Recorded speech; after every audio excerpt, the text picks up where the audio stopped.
What's up, everybody? Welcome to the Kings of Commentary, our new name. Yeah.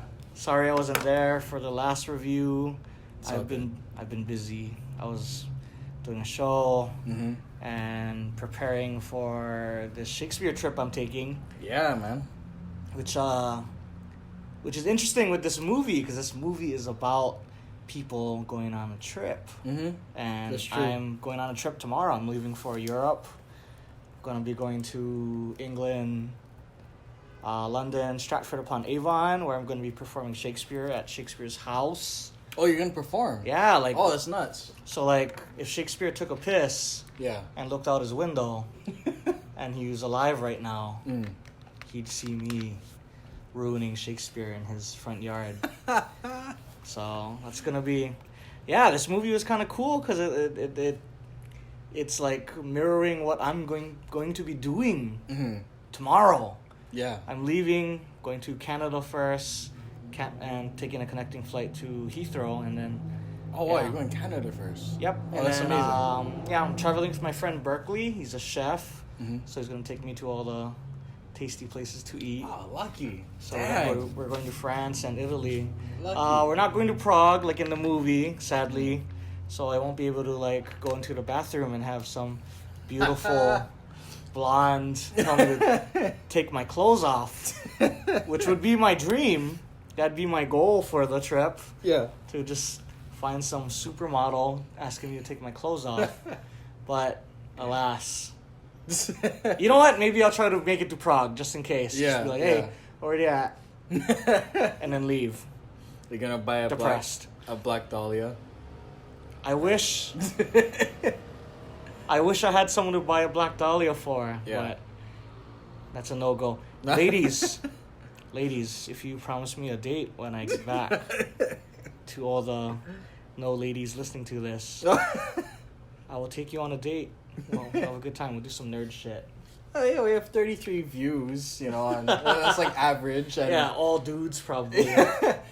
So you minus the 22 from me, right? And that's probably like... You listened to it 22 times? Jeez. Don't tell that to our audience. We have to fool them, you know? Yeah. I gotta raise my view counts then. We could have like 50. Yeah. One day we'll get 100. One day. Well, no, we actually did. We got 100 on the Alito one. Oh, really? We did, yeah. Oh, wow. And that was the one where people didn't like me. But I was like, I Yes. knew that was gonna happen. Yeah. You're hating on that. I remember the hate was strong in that episode. You were Seth level, I think. I saw yellow eyes when I was talking to you. Seth level, who's that? Like a Sith. Like, Oh, a Sith. I said Seth. I'm like, who's Seth? Oh, you that could be your Sith name. Yeah. Darth Seth. Darth Seth. That's confusing. Yeah. But no, that's I think that's our highest video. Oh, I think nice. it's because there's a lot of Alita fans out there. See? No, I Told you. See, now I want to read this manga. No. Watch No? the movie again and enjoy it. No, I'm not going to watch the movie again. It's so good. It's so good. It exists. For Yeah, sure. it exists for people to enjoy. Come on. Whatever. Hopefully, I don't see your eyes turn yellow for this review. I don't think it'll turn yellow. I think know. it'll turn like a Like a yellowish brown. yellow brown with a hint of green. Oh, a little bit of green. Maybe a little bit of green. Oh, okay. I'm looking forward to this. So so you're going to Europe, Yes. and are you gonna go in the Globe Theater? Oh, yeah. So I'm going to be watching Midsummer Night's Dream at the Globe. Oh wow, that's nuts. Yeah. I can actually... If you give me a minute, I'll show you Yeah. my itinerary for my trip and what shows I'm watching. For you Shakespeare nerds out there, you can... So, let's see here. I'll be watching Peter Gynt at the National Theatre. Okay. Olivier Theatre. Wow. Okay. Wow. Yeah. And then we'll be watching The End of History at Okay. the Royal Court Theatre. Yeah. Jerwood. Jerwood. I don't know. Jerwood. I'll see. So Midsummer's. Oh man, Midsummer's at the Globe. That's insane, man. So you're gonna be standing up for like 5 hours. 7:30 to 9:30. Oh, that's not bad. Hopefully 2 it's hours. not muddy. Yeah. Like it is in Shakespeare in Love. Right. The original Globe. But, Yeah. Because that one burned down, right? A little history lesson for you guys. But yeah, Midsummer's is an important show for me because that's the first good play I was ever in. It's the, I started acting out of Lyric Theater, and I think it's the first and only lab theater show to extend. Wow. So, I don't know. But yeah, I played Bottom in that role, and like, probably one of the most fun characters I've ever played, and seeing that show get done at the Globe, oh man, it's gonna be a dream for me. Oh, that's nuts, man. And then we're watching, for you nerds, Measure for Measure at the Royal Shakespeare Theater, and Venice Preserved at the Swan Theater. Oh wow. I don't even know what that show is. And then As You Like It at the Royal Shakespeare Theater. So yeah, I'm seeing like 3 shows there, and like I'm gonna see people from England do an English Shakespeare Yeah, that's insane. in England, That is insane. where That's Shakespeare really was cool. born. That is But- really cool. Yeah. So what in your opinion, what are the Shakespeare plays that you think are considered favorites for you? Favorites? Yeah, because I have 2 that I really love. Is it Hamlet and Macbeth? No, it's actually Much Ado and Macbeth. Okay. I like those 2 the most. Okay. Much Ado is a good one too. And if you dorks out there in Hawaii are going to be free this summer, they're going to be performing The Tempest, Much Ado, Yeah, that's right. and Macbeth. Yeah, at Hawaii Shakespeare Festival. Right. So Tempest and Scottish Play are going to be at Arts at Mark's Garage in Chinatown, and Much Ado is going to be performed at the Hawaiian Mission House. Hawaii right? Mission House. Yeah. Sorry. I couldn't think of it. Just sorry, Hawaii Mission House. I brain farted your name, but yeah, so if you guys are like theater nerds, movie nerds, go check it out. Yeah. We got some friends, and I got friends in each show, so it'll be great. I got to see The Tempest before on Wednesday because I'll be gone for their run, but that's a good show to watch. So check it out, guys. Nice. Plug in for HSF. Yeah, for sure. So, let's get started. So I haven't seen you in a while, man. Yeah, it's just been busy. I've been trying to watch as many films as I can. I've been trying to read more, and I've been Read? been trying to read more. What are you reading? So I finished a bunch of F. Scott Fitzgerald's short stories. Oh wow. Because I read 2 of his novels. I read The Beautiful and the Damned and Great Gatsby. So then I started paying attention more to the short stories. Like You stayed awake the whole time because I read the first 20% of Gatsby and fell asleep. Really? I really liked it. It just Yeah. I don't know. I just kind of. But yeah, I watched the short stories and I watched the short them. stories. It's not reading, Randall. Like I read Curious Case of Benjamin Button. I Yeah. think that one's really good. I read one called Jelly Bean, The Four Fists. What got you into doing this? Well, I was always reading, but then I just wanted to pick up more classical authors or ones that are deemed classical authors. Okay. Did you gain any kind of knowledge from it? I noticed that, so my interpretation of F. Scott Fitzgerald from reading the 2 novels was that he seemed to write about the same damn things. But then when I read the short stories, I'm like, oh no, this guy actually has much more in his revolver. He actually has much more different kind of stories to tell. Yeah. So I was kind of digging it. So I'm kind of interested to read more of other novels to see if they're the same as the other 2 or if they're like the short stories where they differ every time. But it's good. It's cool. I like reading it, and then I'm rereading Paradise Lost. Ooh. It's so controversial. Yeah. In so many ways, but Damn riveting. Give me a sample of controversy within the book. Oh, I can't memorize that. Or just, I don't know. You got anything for me? So I'm pretty sure that most people know this. It's controversial because of it. It has a sympathetic take on Satan himself. Yeah. And it's interesting. It's just interesting to read. And you don't have sympathy for Satan? No. Like from well, like in the book or in like real life. Oh, I don't know. Just I guess in the book and in in the life. book. So give me. In the book, yes, because I can see him as like a fictional character, but in real life, because I do believe in God and I do. Is Satan real in your life? Is Satan real in my life? Like, do I welcome him? You don't know. Obviously, does he exist within the mind structure that you live by? I do think that there is a hell for sure. Oh, okay. And I do think there is a heaven. I do believe there is a God. Let me ask you this: from what I know, just through academics, there's three interpretations of hell. Mm-hmm. So there's an interpretation of hell where you go there and you stay there and you suffer for all life, for all eternity. There's the interpretation that you go there for a while, you serve your sentence, and then you go to heaven. It's kind of like being in jail. Mm-hmm. Mm-hmm. And then the interpretation that when you go to hell, you cease to exist. What is your take on eternal damnation? Most of the first one. You stay there forever. I think it's that. Really? Your soul suffers for all time? Yeah. Because a couple wrong decisions you've made in your life? Not judging. I'm just asking a judgmental question.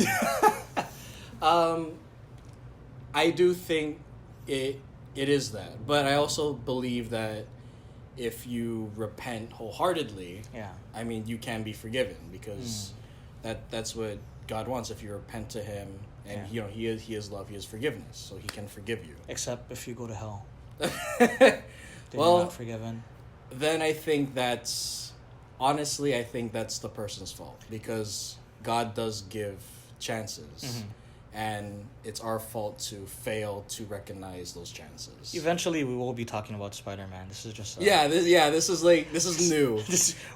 I'm digging into Randall's religious heart right now. We're trying to stray away from trailers because, in all honesty, there's none going on right now. Yeah, exactly. There's none going on right now. So we're gonna talk about eternal damnation, and suffering, and hellfire. I don't think so. Like I think.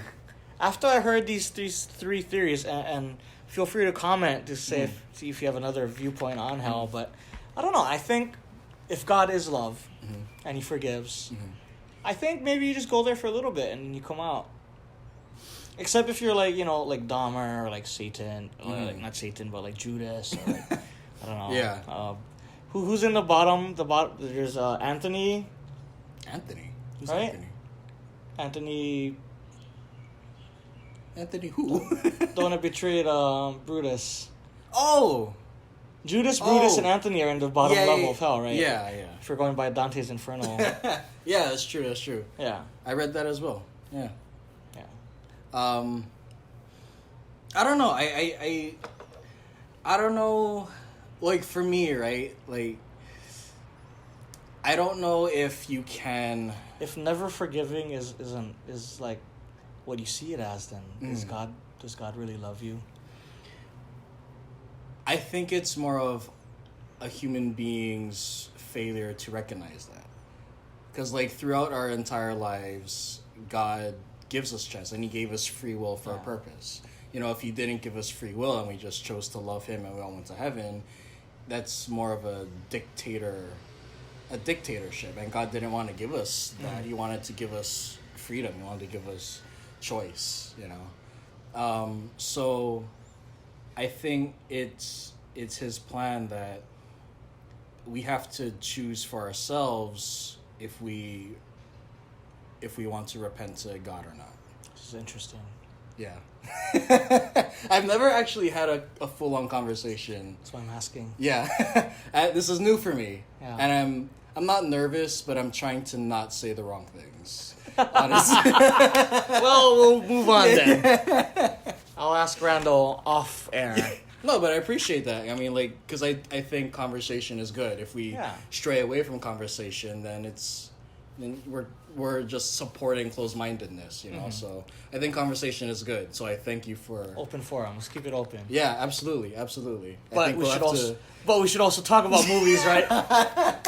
Okay, so before we get into the main topic, let's go over a little bit stuff that we both watched that we didn't get to podcast about.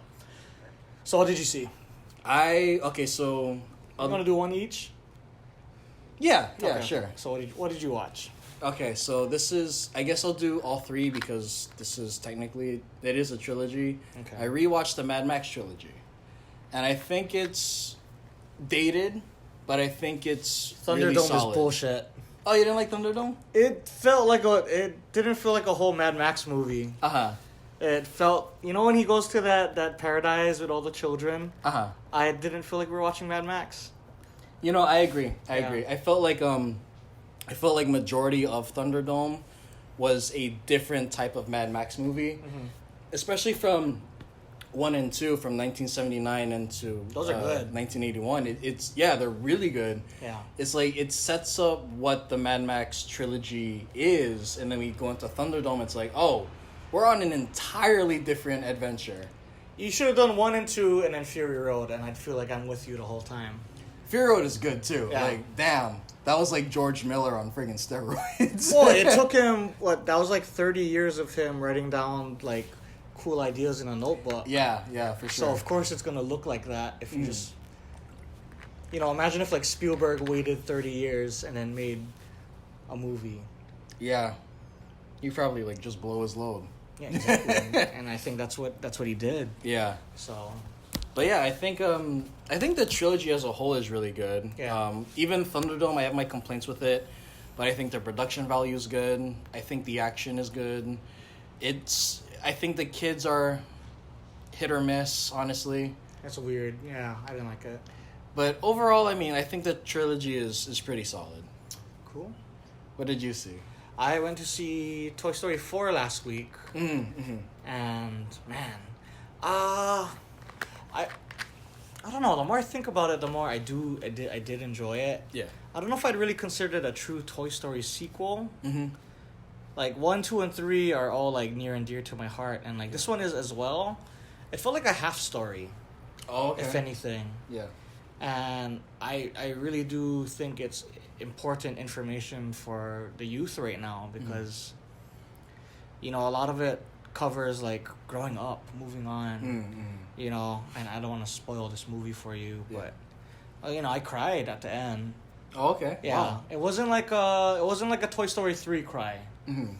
Like a deep kind of cry, but I that was like ugly cry. Everyone was ugly crying, man. Yeah. But I teared up for sure, and I think how they wrote Bo Peep in this movie. Mm-hmm. She's possibly one of the stronger animated characters that's, written for a female that I've encountered thus far. Like she was strong. Yeah. And independent. Mm-hmm. And even though she's like made of porcelain or ceramic, she's still like out there, taking risks, trying to, live her truest life, and I think that's important knowledge for youth growing up right now. Mm-hmm. Even, Toy Story's, it's kind of geared. It's always kind of been geared more towards adults, and I think this is a Pixar thing in general. Mm-hmm. But yeah, I had a really good time, and nice. The villain was, what happens with the villain at the end, Woody. I don't know. If this was the last one, I'd be a little bit sad. I think because we got a little bit extra. If Toy Story 3 just ended, I would have been fine. That was like complete closure. But I don't know. Toy Story 4 kept me wanting a little bit more.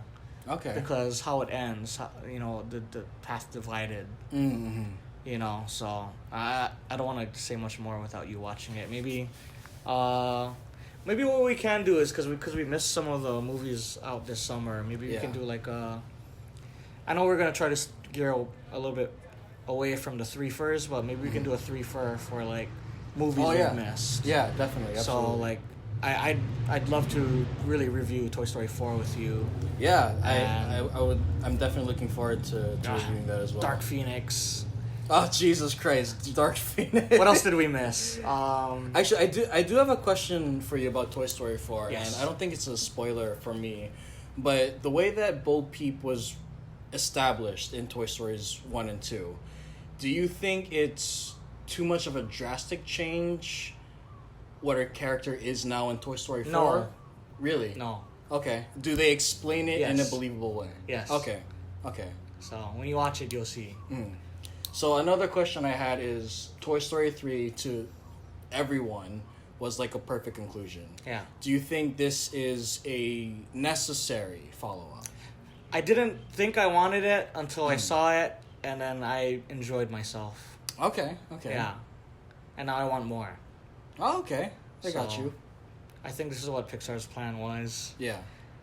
And yeah, I don't know. It's just, it's nice. It's, these characters, these toys, they're more than just toys to us, growing up with it. They're actual people in our lives, like, Slink, like the friendship between Slink and Woody and like Buzz and the whole gang, they're like real people in my life, and I think that's how it is for a lot of us viewers, Oh yeah, absolutely. So it's nice. It was like a reunion with people we rarely see, Yeah. We only see them maybe once every like 5 years, so Yeah. just like kind of that kind of thing. Because Toy Story 3 came out in 2010. Oh man, so like 9 years. Yeah, then. wow, that's a freaking long time. So Man. it's like Jesus. a decade. Yeah. It's like high school reunion. Yeah, exactly. I don't know. I don't know much more. If there's anything more I can say about it without like giving stuff away. I liked the introduced character, Forky. I know it's kind of stigmatized online a little bit. People were kind of saying that it was like being an ableist about how they portrayed him. Like he seems like kind of special, right? Like, oh wow. Because he's not a toy. Yeah. And that's kind of what they go into for his character, that he's like a spork. Oh, okay. Yeah, but he is a toy because he was created, which, kind of brings up thoughts about what it means to have a soul. But we can talk deeply about that later. Yeah, for sure. Because, like, shoes don't have a soul in this world. Yeah. But a toy does. Yeah. So one other question. I don't think it's a spoiler again, and you can keep it as vague as possible. With the creation of Forky, does it cause inconsistency with the Toy Story storyline? Like, does it make you question what can be real and what cannot be? No, I don't think so. Oh, okay. Yeah. I think it was very justified how they introduced him into the world. Oh, wow. So It's really good. Yeah. It's really good. Yeah. Cool. I won't give a rating until maybe when we do like an official one, but I enjoyed it and I think it's worth watching. Yeah. Oh, that's awesome. That's really awesome, actually. Okay, I'm kind of more motivated to see this fourth installment. You didn't want to go see it? No, because this is how I felt. Like, when they announced Toy Story 4, I'm like, they're not gonna do it. Then they released the trailer, I'm like, oh, you greedy bastards. But if you know something exists after you got the closure, don't you still want to see it? No. I'm the type of guy where I need a conclusion and I can put away the book. So it's kind of like not recognizing that Boondock Saints 2 came out. I love Boondocks. I watched Boondock Saints 2. Yeah. Oh, God, dear God. My goodness, Boondocks. I mean... Well, it's kind of like Smoking Aces, and then they made Smoking Aces 2. Yeah. I also watched that, and dear God. Wow. Just put it away. I gotta rewatch Boondocks because I watched it in high school, but I would love to see what I think of it as I'm older. It's good, man. I think it holds up. Really? But, wow. What this also makes me think of is, remember back in the 90s when they made sequels to every Disney movie? So there's like a Cinderella 2, there's a Mulan 2, There's a Beauty and the Beast too. There's an Aladdin. Yeah. Return of Jafar. Mm-hmm. I kind of like that movie. And, they made a bunch of sequels to these movies, and I don't know if Disney today recognizes that they ever came out, because most of them are straight to video, Mm-hmm. So, yeah, sweep it under the rug, start fresh. Yeah. Oh wait, there is a trailer we can talk about. Oh, okay. We didn't talk about Frozen 2 trailer. I have do I have anything to say about Frozen 2? I don't know. It seems like they're making it into a different kind of movie.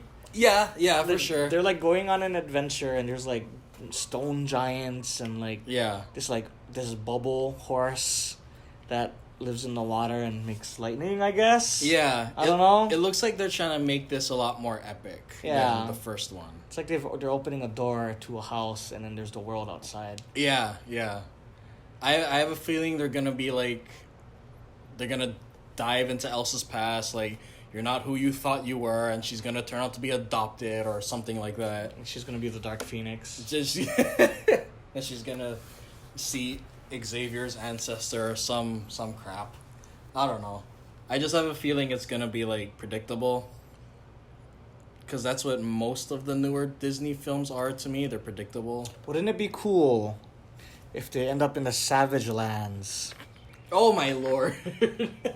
And then they meet Mr. Sinister. Oh Jesus. Because right now, baby, X-Men is part of Disney property. Yeah. Yeah. Yeah. If we can get a decent X-Men movie, I'm gonna blow my load in my pants. We had decent X-Men movies. They were scattered. Yeah, we talked about it. Yeah, for sure. They weren't consistent enough for my fandom for mutants. Yeah. I love them.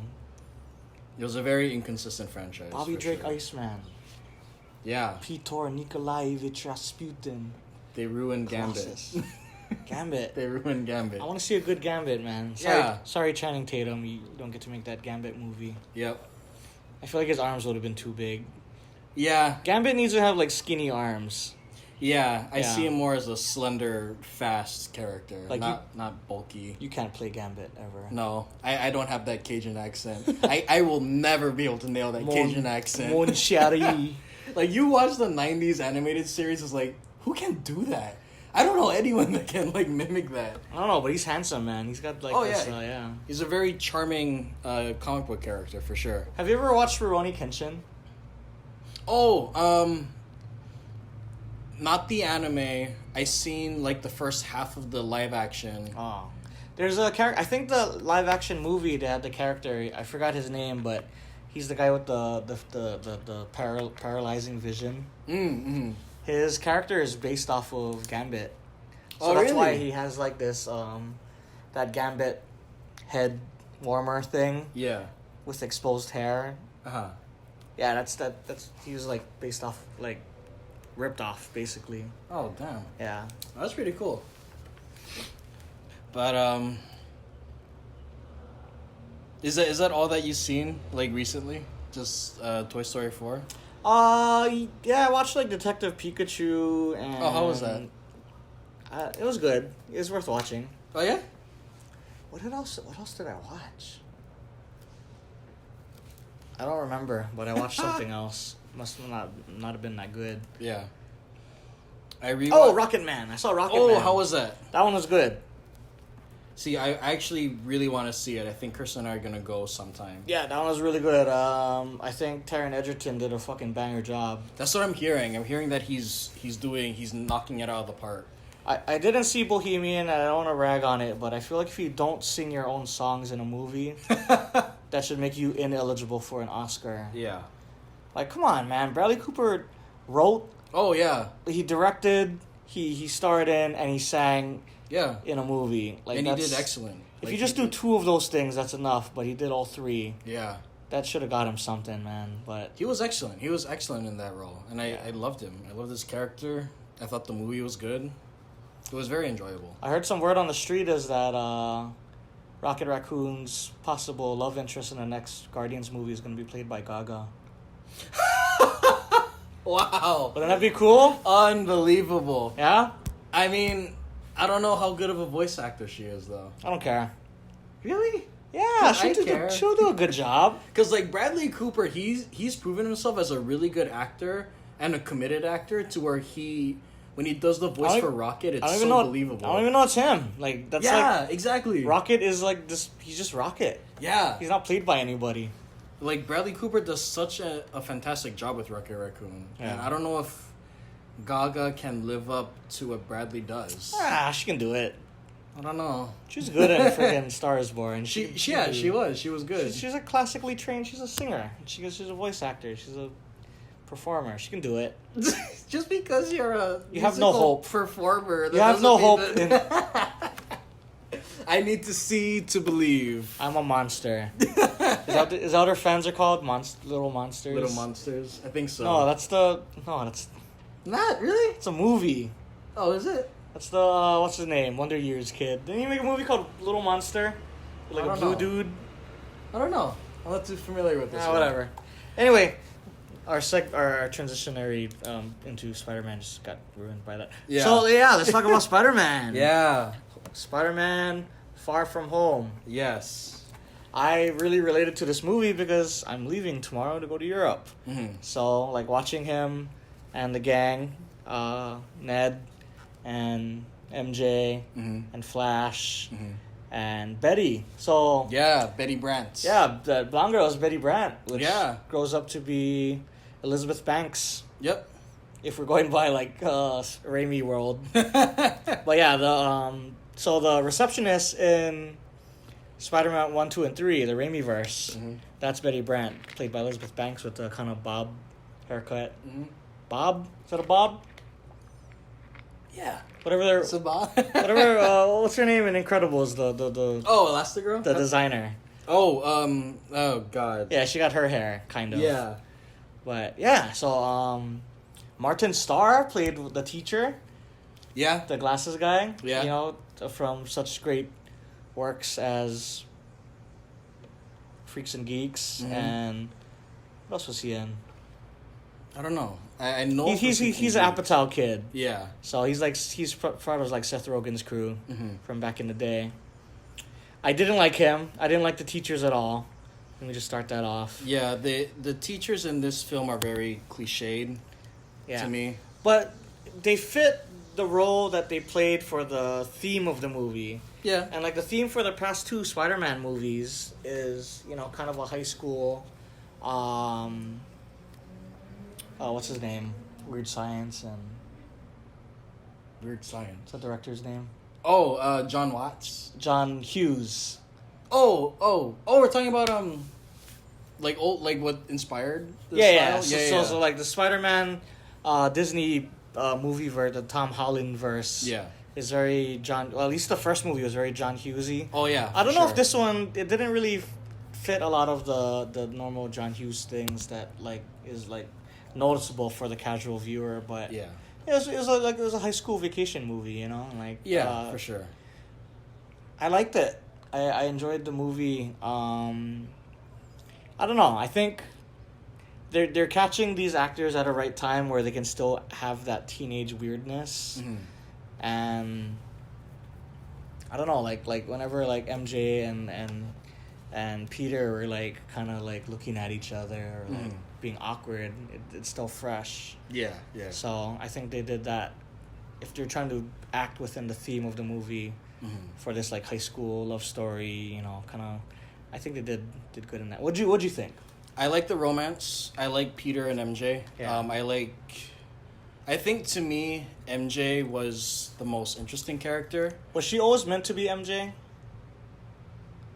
I honestly think yes. I think that's how the producers designed it to be.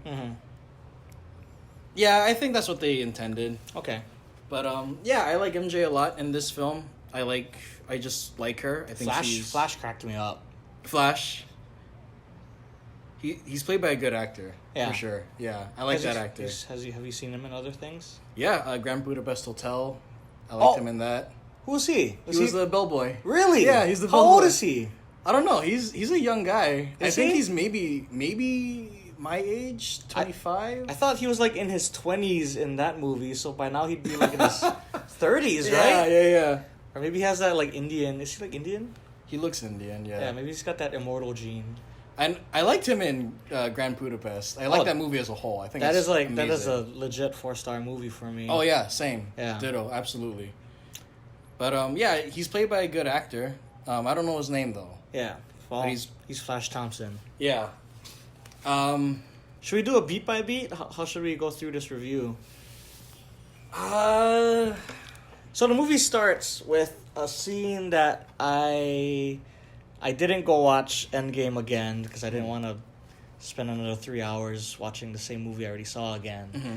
I'll go back to it eventually when it comes out on Blu-ray and stuff, but like Yeah. I didn't want to watch the movie again just for like stuff that I already knew was going to be released on the DVD, so like I'm just going to watch it then. yeah. But I think how it was set up, and this is what I read online, was that how the movie starts with Nick and Maria Hill going to, what was that town that was destroyed by the rock monster? Mexico?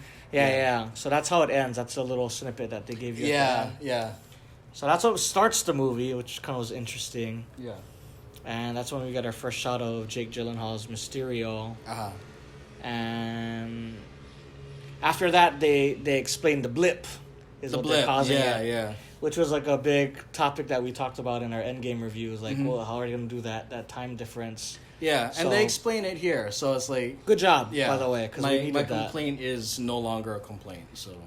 And Peter's fortunate because MJ, Ned, and, you know, a lot of the core players in Homecoming ended up getting blipped. Yeah. I'm not sure about Vulture's daughter. What's her name? Oh, Liv? Liv. I Who's feel Liv? like Yeah. I feel like she didn't get blipped. I feel like she's like 25 now, Yeah. so she's like completely out of the story. Yeah. Yeah. I did think it was funny. I laughed at certain things, like when they show the little homage to the Avengers and you see like the Getty's Images thing. Yeah, I'm yeah. like, okay, that's cute. It's funny. It's high school. I understand. And then when they show the blip twice to show like the freaking band members still playing, Yeah, while yeah. there's another basketball team going on. I don't know, stuff like that. It was funny to me. Like it made me genuinely chuckle. I cracked up when they did the shitty like slideshow montage thing. Yeah, And then they showed the pigeons flying, and then that was funny. Yeah. I actually thought that was cute and appropriate. Do you think Robert Downey Jr. is gonna get some money on the back end for them using his his picture? Yeah, I think he's that powerful. Yeah, he can just get that. But okay, I have to ask because the movie opens with Mysterio. What did you think of Jake Gyllenhaal performing? I don't like that sound in your voice. Yeah, I really liked him. really. I thought he fit the character for when we were like, okay, so he's like this like kind of handsome, rugged hero from what dimension was he from? 313 Yes. or Right. 333 three something. I know that he said that the MCU is 616. Oh yeah, because if we go by comic book standards, what we know of all comic books within the Marvelverse, that's all 616, excluding a certain amount of characters who are from different dimensions. But I don't know. I was talking to my friend today, and the fact that they introduce that he's from a different dimension and that he directly referenced that we're in 616, I feel like it's putting that little mind seed for us. And it's gonna grow later, and I think we're gonna get characters from other dimensions, and possibly it might be the Fantastic Four or the mutants, X-Men and whatnot. Because like, why else would you drop something a big plot device like that? Even though he wasn't from there, he introduced that thought to us. I think it's just because he was nuts. Yeah, That's just what I think. He had to make up some bullshit. So he's like, I'm from a different dimension. Do you believe me? Okay, good. Let's continue with this plan. So to answer your question, I liked him throughout. Like, he was introduced as this good guy. Yeah. And he seemed like a good guy. Like, I really liked him. Peter really liked him. Like, he gave him Edith. You know, his costume is fucking dope. And then they review him towards the end. Was it middle? End? Maybe midpoint? Like the middle That of the he's film. that he's a bad guy. Yeah. And I really like that character too. I thought that exposition, like hate speech he gives, is a little bit long-winded. Thank God you said that, because I thought that was terrible. It could have been shorter. Yeah. I like that his costume looked like crap, like it's just like a CG. Like, just like blocks. Yeah. Blocky shirt, no shiny lights or abs or cool cape. Yeah.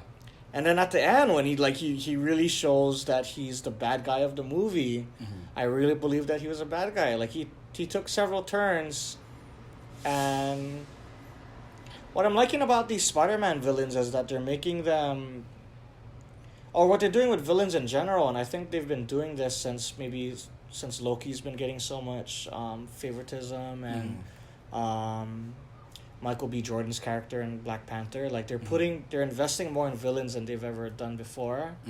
Like, before, our villains are just kind of throwaways. And that's what I've always kind of hated about the MCU movies, is that you get that one movie villain and you never hear from them again. But yeah, I feel like things like the Vulture's still alive. He's in jail. Mysterio, he's not... well, if you're listening to this, spoilers, but, he dies at the end, but Mysterio is more than Jake Gyllenhaal's character. That's the whole team, and the whole team got away besides him. He's the only one that got killed, so, in a ways, Mysterio's still alive. And eventually, I think what they're doing is they're setting up for a Sinister Six, which is going to be bomb. It's Shocker, Scorpion, Mysterio, Doc Ock. It really depends on the team, but I think they're going to eventually get to a Sinister Six, and that's going to be super dope. Yeah. What did you think of Jake Gyllenhaal? I thought he was bad. Really? Yeah, the reason... Okay, so I understood that the movie was trying to paint Mysterio like, oh, see, he's a good guy. But the way that the direction was and the way his performance was, I didn't buy it. I always saw through his facade. Well, because he's a bad guy. Well, no, but then, like, Marvel can take liberties and everything, and the whole thing... Okay, like, say if I wasn't a Spider-Man fan, right? Yeah. I would still see through the illusion of what Mysterio's doing. Like, when he did the whole, like, everyone's cheering his name and they want to come up to him, he does the stupid salute thing, and it's like, oh my god, that's his ego. He loves this. He's not a hero. He's doing it for the joy of getting his ego, rising or whatever. So, like, there was little things that I saw that I just thought, they're not being subtle about this. They're trying to be, but they're not succeeding at all. They're being, like, really blatant, and they think they're being subtle.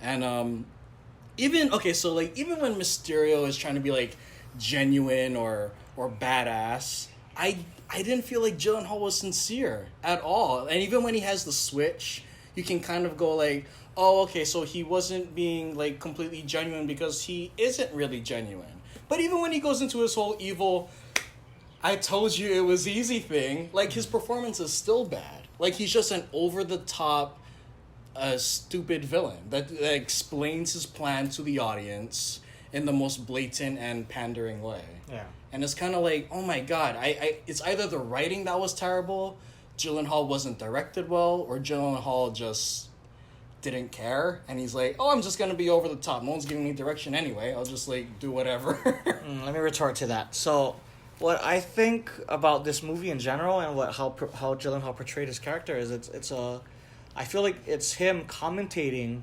on the existence of superheroes in a way that, like, so he's acting how he thinks a superhero would act.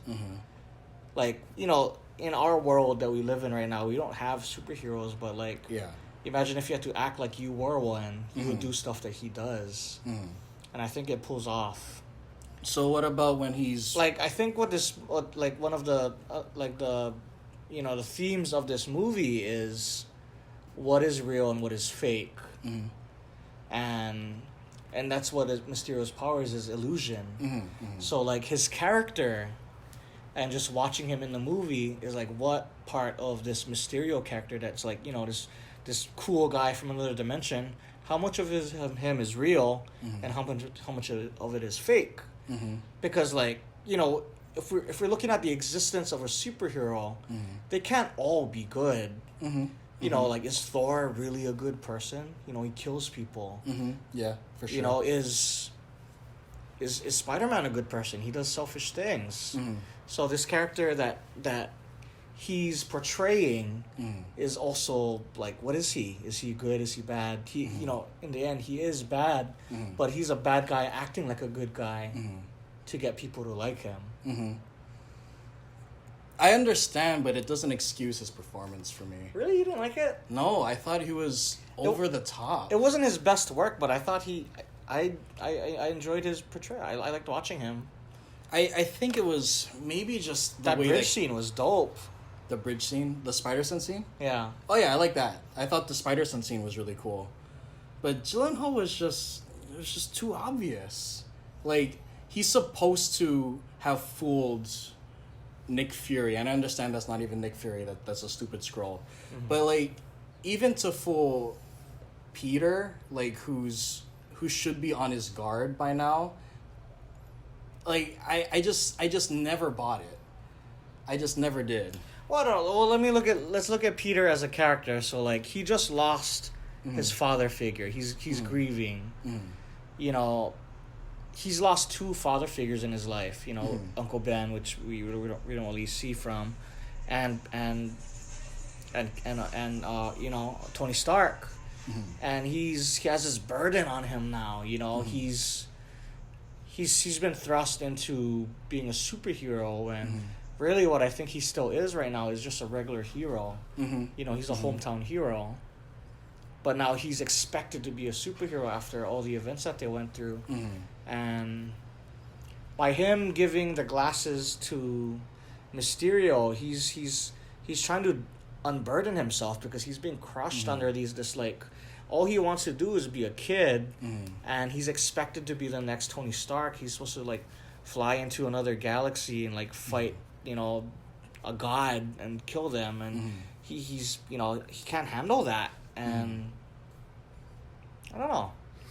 I understand, but the way that the movie was executed, it made Peter look like a dumbass. Okay, like, say... Well, he's still a high schooler, man. Well, yeah, but just because you're a kid, that doesn't mean your common sense goes out the window. Yeah. Like take, for instance, the scene where they're in the bar. Like, Peter and Mysterio, they're in a bar. Like, they're still in their costumes, their masks are off. Is Peter questioning this? There's people around him. Why isn't he be like, hey, listen, let me go change into my street clothes real quick because I'm still in the Spider-Man costume and we're going in there without masks. It's like, where's your common sense? You just met this guy. I mean, I get that he's grieving and everything, but those are Tony Stark's, like, glasses. You would think that he would have a little bit more care with who he gives this to. And I understand that Mysterio painted himself as the good guy and everything, but Peter doesn't know anything about this character. And the way that the movie executed this information, it just made Peter look like he was making idiotic decisions. He's a kid. He's a teenager, man. Yeah, but being a kid doesn't... I'm not trying to validate. Yeah. But being a kid, to me, it doesn't get away with making idiotic decisions. Yeah. Because Peter is... Yes, he's a kid. He's naive. But he's not an idiot. At least not the way that they portrayed him in Homecoming and Civil War and Infinity War. Like, he makes smart decisions. And in this film, it's like... we just need him to be dumb so we can move the movie along. Like, to me, that's what it felt like. Well, I think what they're doing with Homecoming, what they did with Homecoming, and what they're doing with Far From Home is they're heavily investing in the maturation. You know, the maturity, like they're growing Peter Parker as a character.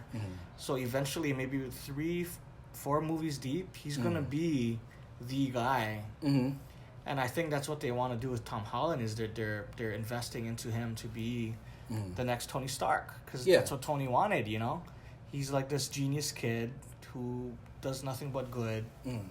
So whatever you think of the movie, I think they're doing the right thing and like building up Peter Parker's character. And I'm sure you probably saw that in the movie.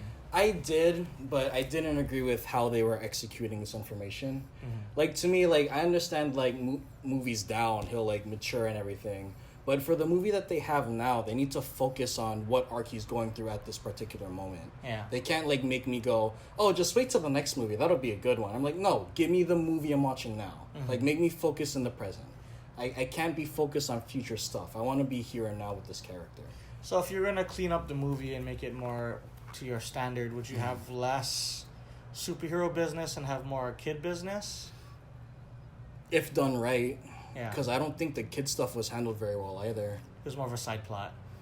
I could have gotten behind it. The thing is, though, they had this thing with such... The comedy tries way too hard. And I can let it go if it's like for a few scenes, but the comedy was consistent throughout the entire film. Yeah. And I'm like, oh my god, these jokes are actually trying to get us to laugh, and they're not being genuinely funny. Kind of like with Spider-Man Into the Spider-Verse, that film was genuinely funny, and it didn't try to make me laugh. It would just made me laugh. Yeah. But this film, it's like, hey, please laugh. Come on, it's a joke. It's funny. You know, it's like, oh my god, I'm not going to laugh at this because I don't think it's hilarious. Because you're trying too hard to make me feel something that I don't feel. Okay. What did you think of... Okay, let's go to something more positive. What did you think of the Mysterio attacks when he's like doing the illusion attacks on Peter? I thought that was like the highlights of the movie. I think they were good. I think they were very entertaining. I got confused because like I was like, what is real, what is fake? Yeah. Like he was really doing some psychological damage on him, man. Yeah, I mean, I thought it was handled well for the most part. I think it has a lot of holes for sure. Like, I don't know. Way? Huh? In what way? Like, I don't know, like when Peter sees things, I get it's the drones making him see whatever. But then there are things that I just couldn't buy. Like when he starts falling, I'm like, where did he fall from? And like I get he maybe fell out through the window or whatever, but then like 4 stories. Yeah, but then like there's another scene where he falls again. I'm like, what is he falling off of? What is going on? He didn't like web zip up a high building or whatever. Yeah. It's kind of like it just made me question like the film's reality in a way. And I know it's a superhero movie, but you still gotta abide by your own rules in a film. And I felt like this film was kind of breaking its own rules even with the illusionist stuff. Like it just made me question things. But the visuals were cool. I like the action. But it just made me go, I don't know about that. Yeah. I don't know, I liked it, man. Yeah? Yeah. Why? I mean, like, I think I understand why, but I would like to hear it. Like, because Mysterio is like the master of illusion. I don't know. What story were they? I think they were like probably on the 8th or 9th floor, because they're like in Nick Fury's like office building, you know, in Europe. So he could have fallen like 4 stories and then another 4 stories to the ground. I think that's believable. It can be written off that way, but I just saw like major holes even with the illusionist tech. Like I just couldn't get behind it. I don't know, I thought it was cool, man. Yeah, it's cool visually, Yeah, absolutely. Like visually it's really good and really entertaining. But yeah, I just found myself asking questions. And I don't think there were unnecessary questions, because I actually went into this movie really excited. Yeah. But then I left feeling like, okay, they didn't think this through very well. I don't know. I really enjoyed the action sequences, but I do think the storyline did drag a little bit. Like, it was kind of a short movie, right? Maybe about 1:40. How long was it? It's 2 hours something. Was it 2 hours? Because I felt the length. It dragged a little bit. If they cut maybe about 15 or 20 minutes off of it, I think it would have been it would have flowed better. Yeah. I don't know. Like, I like Tom Holland. I like Jake. Filipino boy. What's his name? Jacob. Yeah. It's Jacob something, right? Yeah. Jacob B. Zendaya was awesome, I think. Yeah, Zendaya's good. I like her a lot. Yeah, she's gonna be... I like that they're developing her character a bit more and like... I don't know. Yeah. I feel like they did her better, but I feel like they kind of dumped her down too a little bit. Oh, really? Especially after the reveal. Oh, that's interesting. Yeah. I don't know, I had a good time. The one thing I didn't like, though, was the whole Talos being Nick Fury thing. That was dumb. It was so dumb. Like, I don't know, I get that they're playing on, like, the what is real, what is not. theme to the movie. Mm-hmm. And like I noticed throughout that like Nick Fury was making like decisions that I didn't think Nick would do in real life. Yeah. So like if Peter doesn't answer the first phone call, he's showing up at your house. Yeah, for sure. That was like the first indicator for me, and then just how he was being treated throughout the movie and how trusting Nick Fury was to Mysterio. Yeah. I thought it was all kind of like suspicious. So when they finally made that reveal at the end that he was like Talos the whole time, I was like, oh, okay, that makes sense now. Yeah. I don't think it was like a needed review. I don't think it was like if it was just regular Nick Fury, I would have enjoyed that a lot more. But yeah, it looks like from the what are those called, Easter eggs at the end, he's amidst planning for something big. I don't know if that's Sword or if it's like expansion of Shield. Yeah. I think it might be Sword, if anything. Or just collabing with the species of the galaxy. So he's up to something. But yeah, I don't know if that was necessary.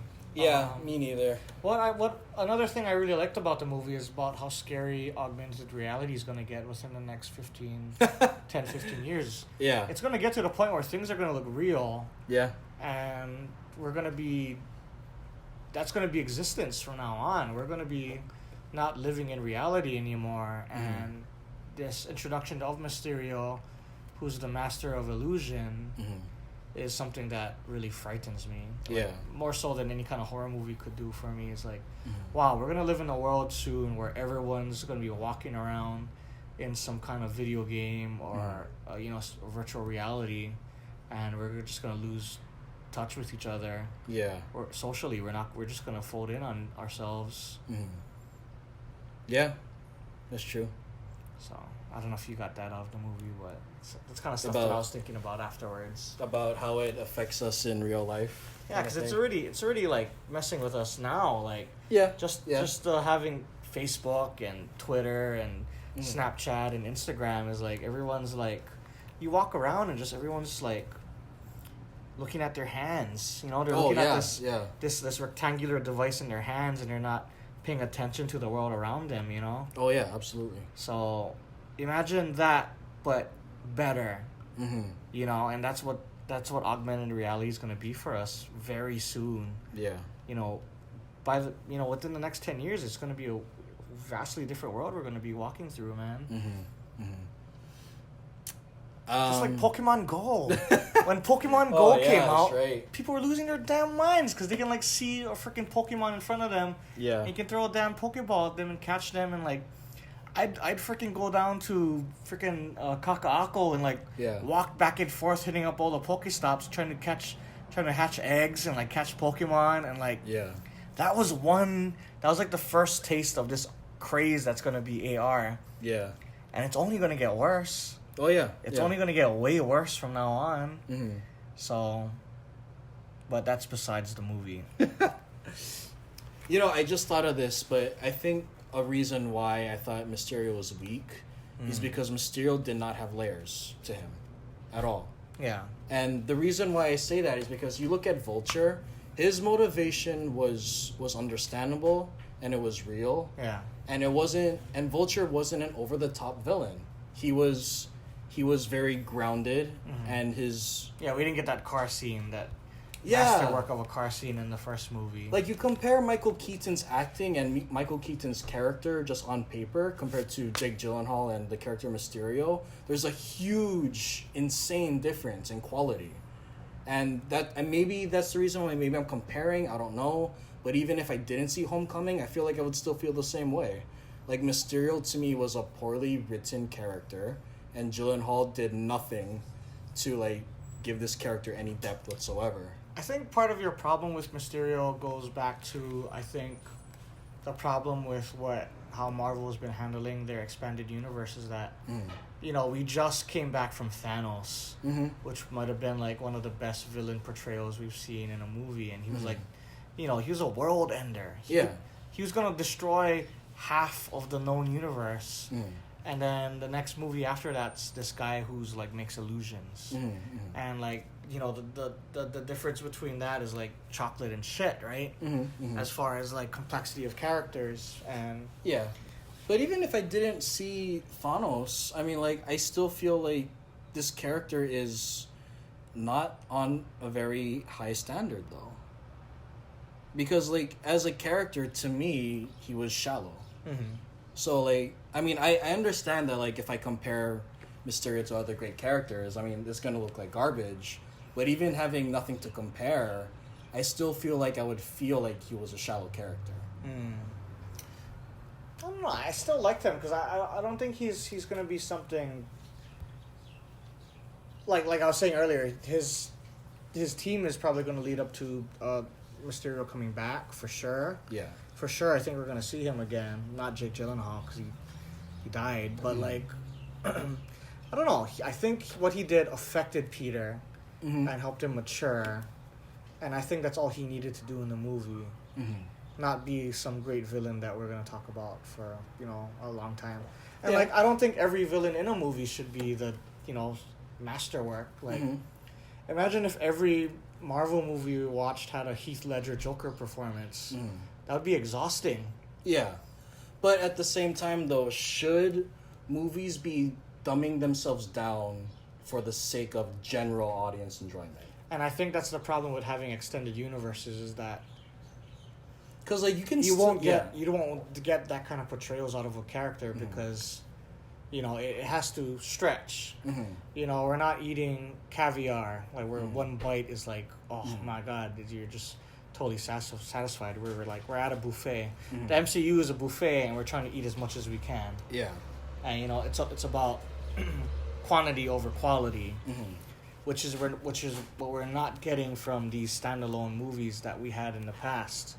So, like, I don't know if this is the opportune time, but, like, we're talking about, like, Alfred Molina and, what's his name? Willem Dafoe. Yeah. Their portrayals in the Raimi-verse were beautiful, perfect creations, and they were only...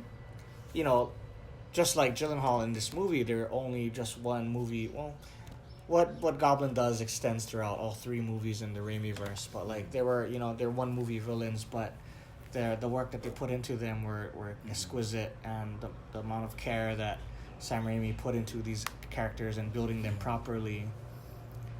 Jake really didn't get that. Like, he got that monologue that which I thought was bad. That was so terrible. He called my invention barf. That entire moment I was rolling my eyes. That was gross. It was just so bad. And okay, the flashbacks really pissed me off. I thought it was cool they brought back the actor who was in the first Iron Man movie. That was kind of cool. I don't know. I don't like the way they executed it. Yeah. Like the whole blackout, the black and white and going back in time. It's like I felt like I was watching a Guy Ritchie movie.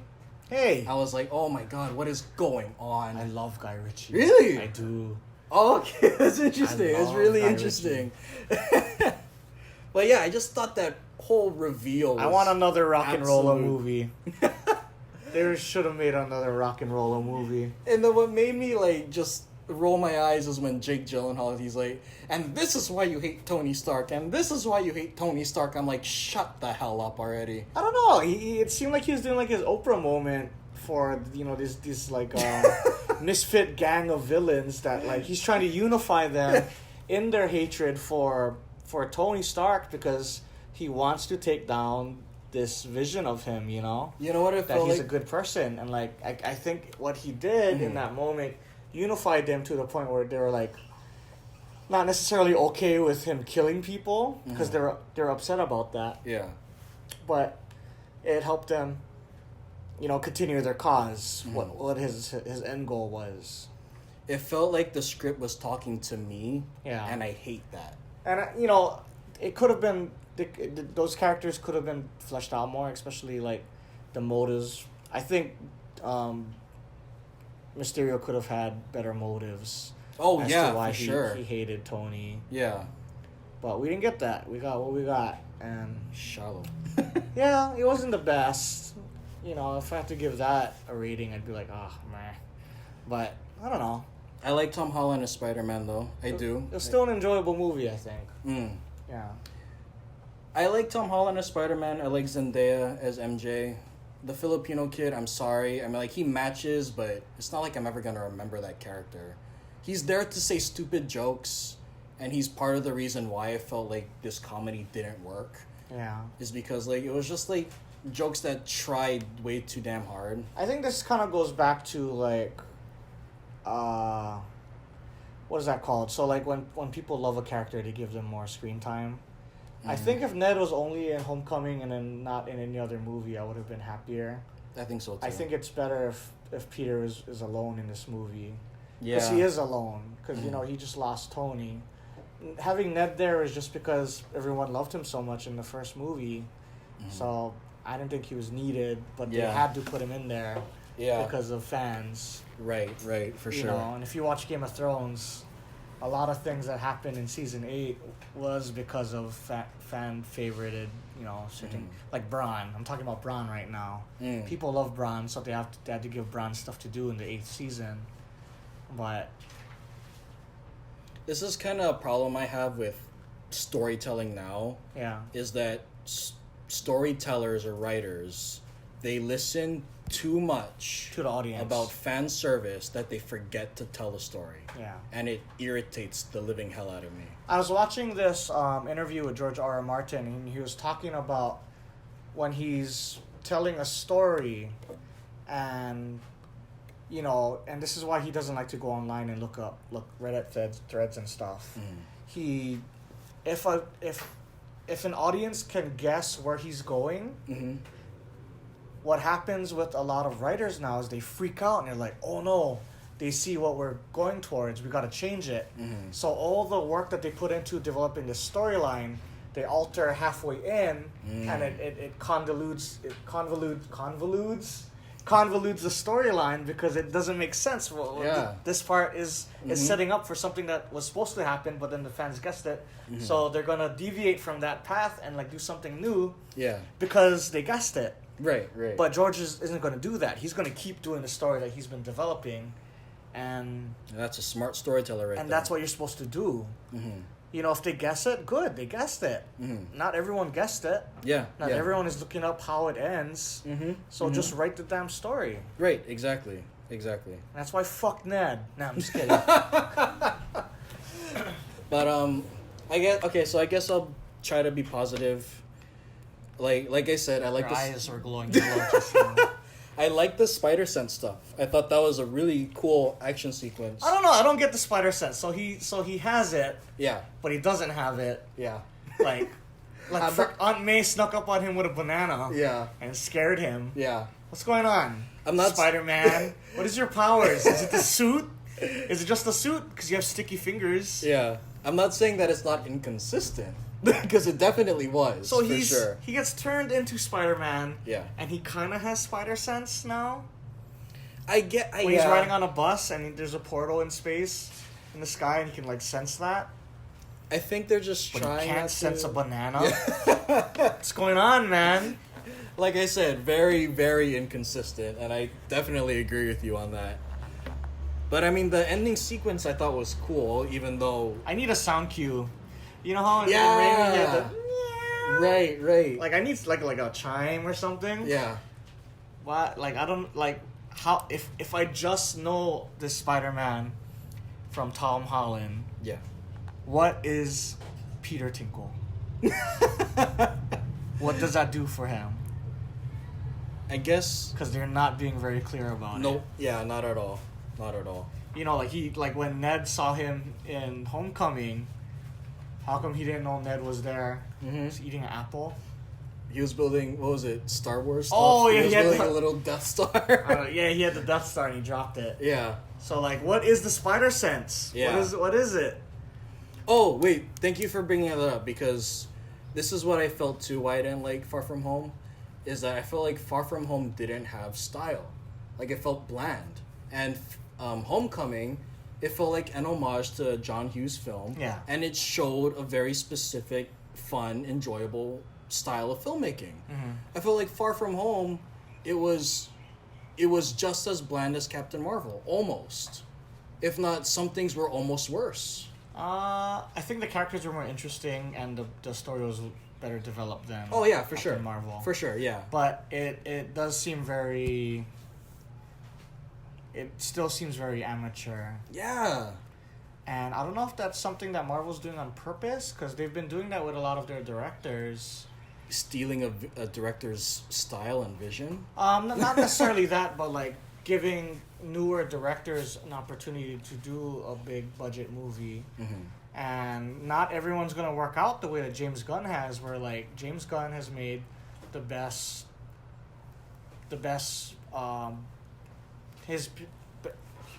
the work he's put into Guardians is the best in the MCU, mm-hmm. and we're clearly not getting it out of every director that has been working on a movie. Mm-hmm, mm-hmm. And I think they hope that they can do that and like develop directors, but I don't know. Far From Home was kind of a miss. Yeah, for me it definitely was. Yeah. Yeah. So I get where you're coming from. It's like they need to put more. They need to. Is directors too expensive? See, of course we're not gonna get like a Guillermo del Toro Far From Home. Oh man, if we had a Del Toro MCU film, can you imagine how insane that would be? Yeah. Oh, if he directed Ghost Rider, that'd be like pitch perfect, man. Be like, oh my god, this is happening. Yeah. But what was I gonna say? We don't live in a world where he directed The Hobbit, and I wish we did. We don't live in a world where he made Hellboy 3. Yes. I wanted Hellboy 3. I'd rather have The Hobbit. So bad. I'd rather have The Hobbit than Hellboy 3, but Hellboy 3 would have been cool too. Mm-hmm. I was gonna say something. I can't remember what it was. Shoot, what was it? What'd you think about J.K. Simmons at the end, making his Alex Jones appearance? I mean, you know what? It's a fun cameo. He's the only one that really successfully, and really he's the only one that did that character. But I feel like it's just, hey, remember this trilogy you guys really loved? Well, look who's back. It felt like it was just... I don't know. The thing is that, like, if you watch, like, Movie Bob, Movie Bob said how, like, there's never been a character that has transitioned better from comic book to movie as good as J.K. Simmons playing J. Jonah Jameson. And who else can play the character but him?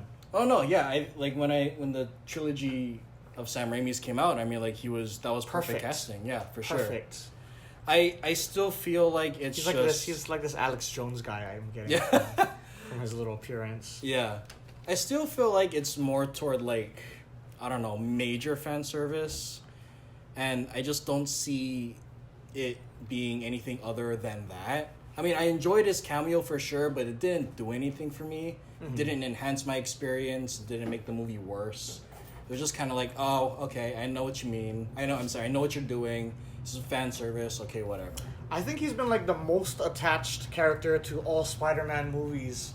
Yeah. Because I think he was supposed to appear in Amazing Spider-Man, but he never did. Yeah. And then they were going to put him in Homecoming, but they didn't have the I guess he got edited out. Mm-hmm. But there was rumors that he was going to be in it. But they finally put him in there, and he fits like a glove. Mm-hmm. And I don't, honestly, it is kind of fan servicey to bring back, a Raimi character. Mm-hmm. But fuck, I liked it. Yeah, I mean, like I said, I like J.K. Simmons, and I think he did great work. And seeing him again, it's kind of like, oh, I remember you. Like I said, didn't do anything for me, but it's kind of like, oh yeah. Tell me, what other actor does Farmers commercials, wins an Oscar, and then goes back and does more Farmers commercials? That's right. J.K. Simmons is fucking beast. Do you know what famous character J.K. Simmons voices that I didn't know until I looked it up a few months ago? But he's a very famous character, not from film or TV, but more so commercials. Can I get a hint? He's a candy. He's a candy? He's a candy. Yeah. He's an M&M? Yeah, he's the yellow M&M. Oh! That's awesome, man. It is, right? That's amazing. Give him another Oscar. M&Ms are back. He's like, oh my god, that's J.K. freaking Simmons. Do you think he gets free M&Ms for life? Oh, has to. Oh, man. Has to. I gotta get me a candy commercial, man. I love peanut M&Ms. Yeah. So I just got done acting in a play called The Beer Can Hat, and I just gotta say this since we're talking about M&Ms. So Karen Hiranaga, the co-director of my play, she's like one of the coolest people I know. Oh yeah, yeah, and like, definitely. well, we had this like big jug of peanut M&Ms, and she like took the red one out one night, and she like started rubbing it on her lips, and it makes like the nicest color like, lip shade. Like, I'm serious. All you girls out there, next time you have a bag of M&Ms, grab the red one, rub it on your lips, and it's gonna look pretty nice. Oh my gosh. So I just thought I'd talk about that for a sec. Yeah. Big love to Karen Hiranaga. But what else? What else? Oh, Jesus Christ! There we go. What else? What can I say about the movie? What are you expecting from the MCU after this? Because this is the official end of Phase 4? 3. Right? 3. Yeah. And we're going to be going into Phase 4 now. What do you expect from Phase 4 after watching this? I expect James Gunn to be the only director of Marvel to have a style and vision. Mm-hmm. I expect... Doom. It sounds like doom and gloom from the tone of your voice. You know, I'm not excited because I feel like Endgame was a good conclusion. Yeah. And I feel like with Endgame, I need to close the book. And I feel like anything else that comes after it is a book written by someone else entirely. What about the next Spider-Man movie? Because it just kind of ends with this like big cliffhanger, man. Like, yeah, Mary Jane just found out that Peter is Peter, and now the whole world knows that Peter is Spider-Man. You know what? Honestly, I will go see it because I love Spider-Man. But if I'm being honest, I'd rather have an Into the Spider-Verse sequel of some sort. And we're gonna get that too. It just better be good. Yeah. If it's anything like Lego Movie 2, I'm gonna be like, oh my god. I don't know. It wasn't as good as Homecoming, Mm-hmm. but it was still watchable, and I enjoyed it. It's better than Captain Marvel. Yeah. If we're going by recent movies. There's better characters. You know, if we're going by the grand scale of all Spider-Man movies, you know, Spider-Man 1, 2, Spider-Verse, those are still those are the best. Yeah, I agree. You know, in all of the Spider-Man movies. After that, I'd probably put... I really like Spider-Man 3, even though a lot of people didn't like it. You gotta rewatch it. If I'm ranking it, I'd do 1, 2, Spider-Verse, 3, Homecoming, Far From Home, and I'd probably switch and put the second Amazing Spider-Man and then the worst of all time, the first Amazing Spider-Man. That's a good order. Yeah. That's a good order. That's how I'd rank it. How would you rank it? For me, number 1, numero uno, the one that gets the King's Crown is Spider-Man 2. No, but Spider-Man 2 is only as great as it is because of Spider-Man 1. You can't have a Spider-Man 2 that good unless you set the true the foundation that is Spider-Man 1. That is true. That's why Spider-Man 1's... Even though I love Spider-Man 2 more, yeah, Spider-Man 1 is more important in my head. I definitely understand where you're coming from. To me, I think Spider-Man 1 is dated but still amazing. And I think Spider-Man 2 amplifies everything that was great about Spider-Man 1. Yeah. So that's the reason why I put it at number 1. Mm-hmm. And then number 2 for me is Into the Spider-Verse. Because I really love that film. So Spider-Man 2, Spider-Verse, and then Spider-Man 1? See, okay, so I don't know. I would have to see how well Homecoming ages. Because watching Spider-Man 1, there are some dated things about it, for sure. And I like what Homecoming did, but then again, Homecoming is still fresh. I would have to see how well it ages. Yeah. So as of right now, I don't know where I would put Spider-Man 1 versus Homecoming. Okay. But oh shoot, then we have the other movies. You have the amazing duology, and then you have Far From Home, and 3. Okay, from my memory, I'm putting 3 above all those other ones. Mm-hmm. And then I'm putting... Oh, God. I think those 3 kind of just, like, tie all together. Wow. Okay. I would have to rewatch the amazing ones, but... I don't know. You don't want Nobody wants I don't. to. I really don't.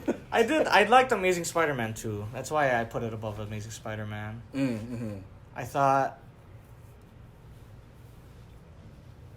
I'd like to see if Mark Webb could direct this Spider-Man. I think he'd have more to work with than... I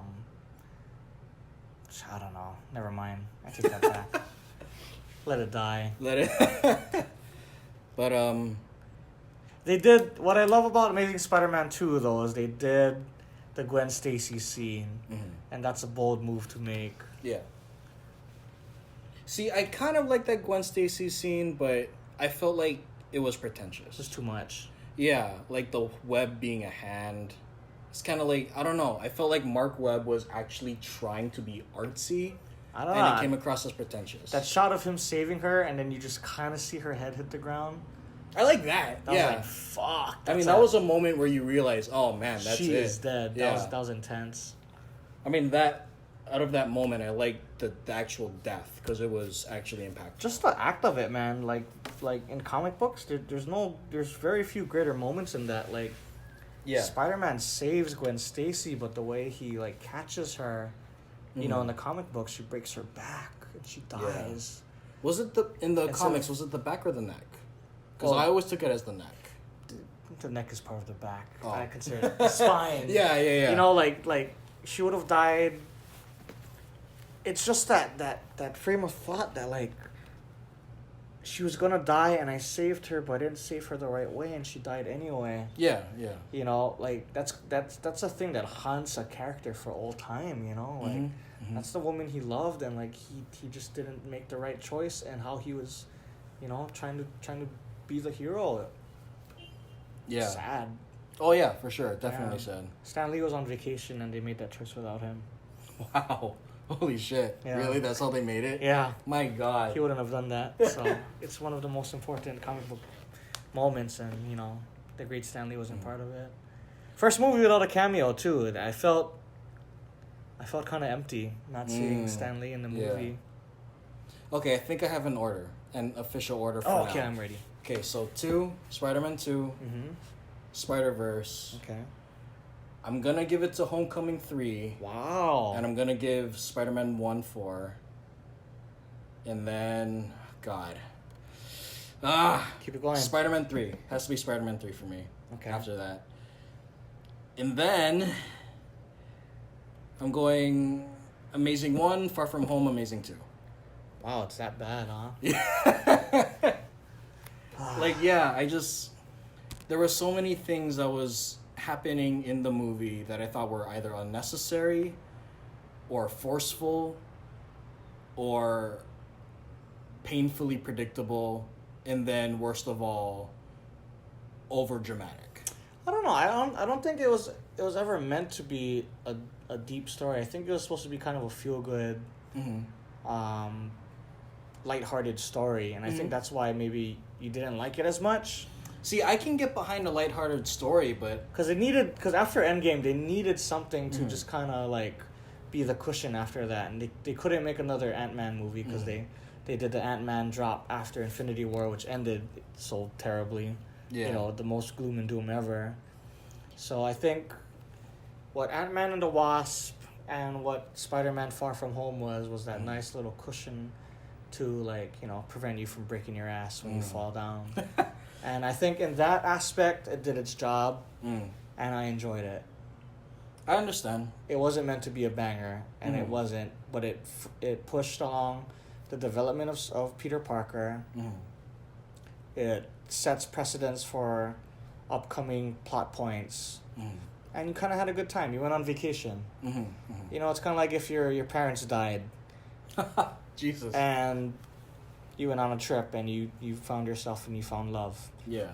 I think that's what Far From Home was. Yeah, and I don't have a problem with the story. It's just my problem is how they executed it. Yeah. Like, there were so many things that I found... I admit, it could have been cleaner. Yeah, I just don't like how hard they were trying. Yeah. Like, it wasn't genuine anymore. It was, like, trying too hard. Okay. What would you give it? I'm very curious. Oh, we're going to do our ratings now? Oh, do you have more? Because, like, No, if you have more... I think we're about to wrap up. 3 out of 4. 3, wow. Yeah. 3 out of 4.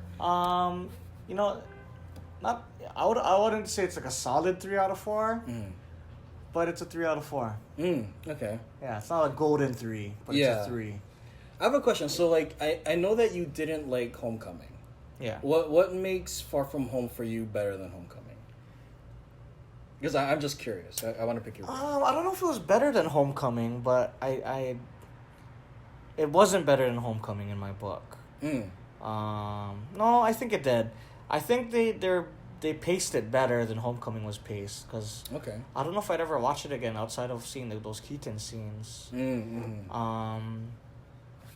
What I didn't like about Homecoming was that whole Spider-Man being trapped in, what was that security bay?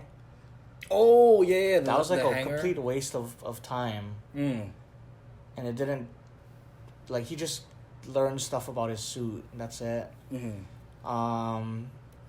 was like loosely a Iron Man movie, like mentoring Spider-Man. I didn't like that. I feel like Spider-Man should have just had his own movie, and I think I got that in this one, because you can't have Tony because he's dead. Yeah. So it was him by himself, and that's what I wanted from Homecoming, which I didn't get. And I think in that way I enjoyed it more.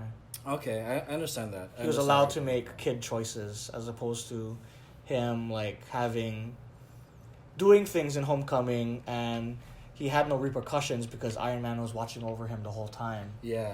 So there's no stakes in that. This one had stakes. Like when Peter gave Mysterio the Edith, he really fucked up, and he had no one to save him, and he was solely accountable for his actions, and he had to make it right. And you know that whole scene in the airplane with him and Happy, who's like kind of becoming his third father figure. Yeah. That was like probably my favorite moment in the movie. Scene in the movie was them like, you know, him like, quote, you're the man that Tony believed you were. You are. Yeah. Just be that man. I thought that was sweet. I thought it was a very sweet moment. Him in the back of that jet, like doing Tony-ish things. I was like, wow. You know, it's kind of like that.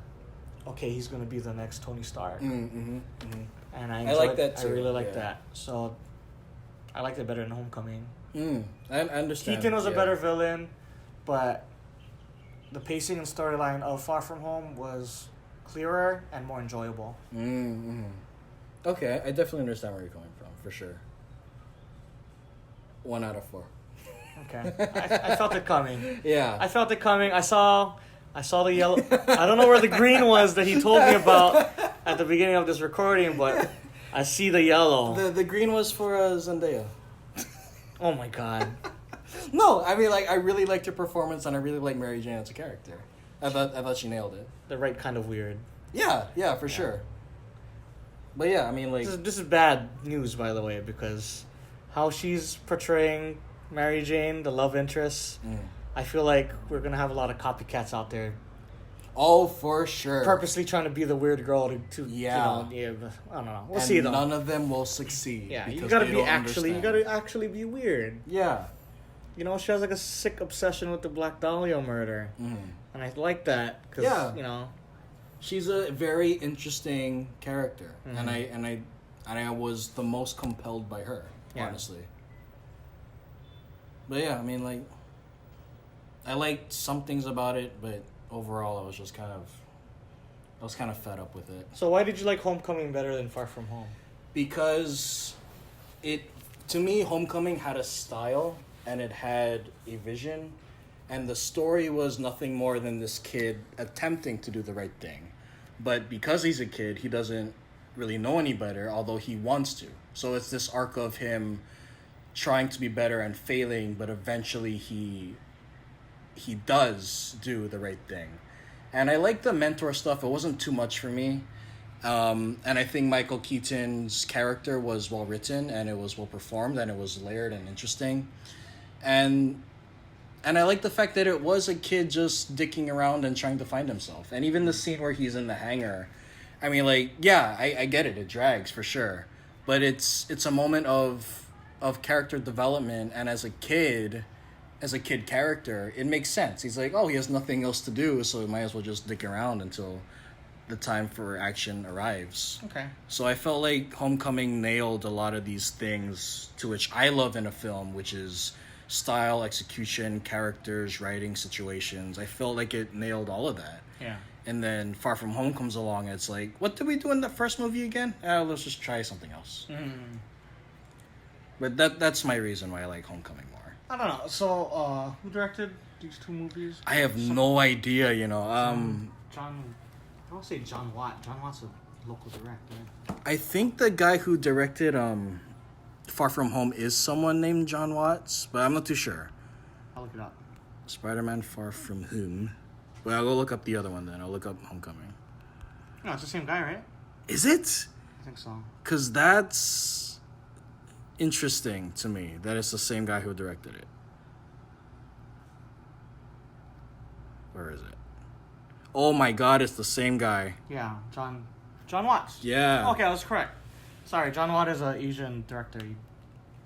He directed you in Koi Like... No, he acted with you in Koi Like the Fish. But, yeah, so, like, I think Homecoming was more of a John Hughes homage. And I find Far From Home to be John Watts taking more of a risk in telling his own original storyline, and I support that a little bit more. I understand. I definitely understand, for sure. So, I don't know. That's all I really got to say about... You know, at some point, when we get better at this review thing, I would like to do When We Earn It. And I don't know if when I'll feel that for us as a crew, but I'd like to do a review of the first 3 Spider-Man movies from the Raimi. Hell yes, absolutely. I don't think we're ready yet. So when we get better, people, you'll get that review out of us. But let's maybe save that for maybe like when we get to like episode 100 or something. I got Spider-Man 2, rewatched it again. I think it's damn brilliant. Yeah. So damn good. Best superhero film for me, anyway. Spider-Man 2. I agree. All 3 movies, actually. But yeah. We had a lot of problems, but I think 4 would have been redemption that we just never got. But we'll talk about that one day. Yeah, for sure. But that's our review. Thank you for joining us. Yeah. We'll see you guys next time. Yeah, definitely. I'll see you when I get back from my trip. Yeah. So, Brandon, have a very safe flight. I know that you leave tomorrow. Yeah. Text me when you eat an English breakfast, because I want to see how huge that bastard is. Okay, I'll show it to you. I'll send it to you. And, yeah, I'll, you know, if you follow me on Instagram, I'll be posting stuff. Oh, that's a good idea. Yeah. I need to tag them. Well, actually, I made one today. Oh, did you? Yeah, just for me traveling. I didn't want to. Oh, sick. I don't know. So like, you know when people go on vacation and they post stuff on their Instagram, like their stories, or they post a bunch of pictures. I find it irritating. So I made a side Instagram. If you want to see my stupid vacation pictures, you can. If you don't, then don't follow it. And I think that's better for the world. Yeah. Do that, people. Jesus. It's kind of irritating. So yeah, I put brand.on-tour. Yeah. It's going to be my I'm going to try to keep that brand thing going for me. Nice. That's awesome. If you want to follow me on Instagram, it's brand.oh, brand O. So my travel one is going to be brand on tour. Nice. So, yeah. I'll see you when I get back. And what are you guys going to be... Are you guys going to record anything while I'm gone? I don't know. I think Will and I might meet up. And if not, then I'm going to do a reaction video with my brother of us commenting on Dragon Ball Evolution. Oh! Oh, man, I want to be... You know, I've never watched Dragon Ball Evolution. No, I did. This is how I know I can't watch it. I tried watching it 3 separate occasions. Yeah. First time, I fell asleep. Second time, I ate and I fell asleep. Third time, I really tried to watch it and I fell asleep. And I think it's because my brain was like, Brandon, you can't watch this, you'll die. So it makes me go to sleep. Same thing happened for Catwoman. Yeah. The Halle Berry movie. So by the time the third chance comes around and I still can't stay awake, it's something. So, good luck watching that. Thank you. I'm gonna need it, honestly. Sadness. You know, if Dragon Ball Evolution wasn't made, what's the creator's name? He wouldn't have come back and made, let's see, hold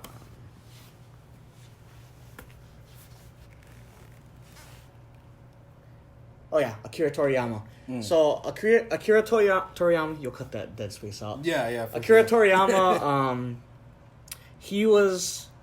I think he was consulting on the making of Dragon Ball Evolutions, and I think he wanted to, but they said they didn't need him, so they let him go. So that whole movie has no involvement of him, and because that movie was so shit, he was like, I gotta come back and work on my story again, and that's how we got Dragon Ball Super. Oh, that's interesting. So it's very in one aspect of this terrible, horrible movie that you guys are gonna watch, and I look forward to listening to that.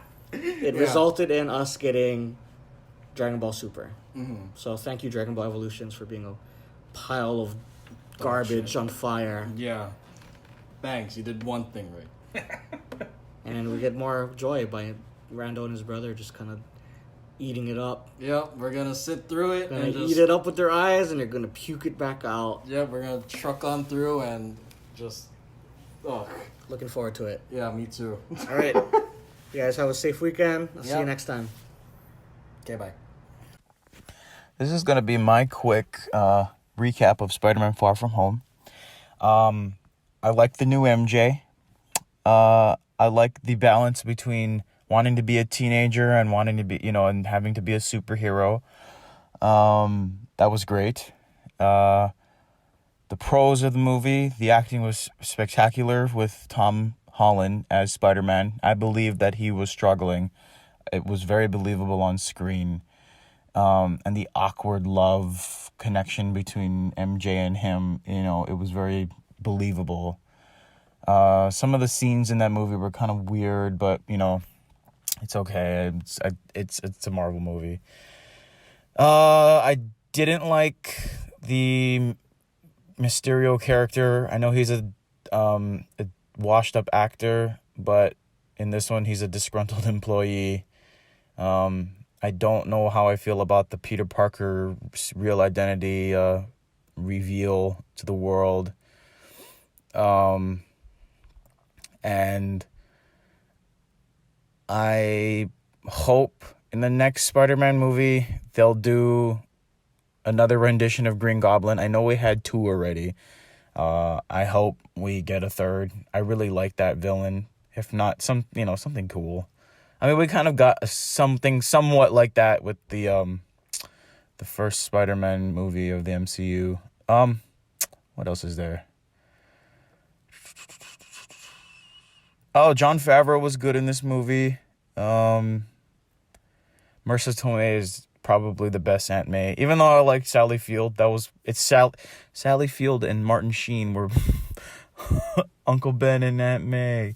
I did like when his suitcase had Ben's initials on it, so that was cool. What else? It wasn't, I didn't feel Marvel fatigue. I felt it a little, but it wasn't as bad with the Avengers Endgame movie. That one I was kind of like, oh. But I like I like their separate movies because it's easier to focus on one character, at least for me, because I have ADD. I can't focus on 6 different characters at once. I like that they're reintroducing Skrulls because they were introduced in Captain Marvel, and now this is the thread to connect that movie to the rest of the franchise. The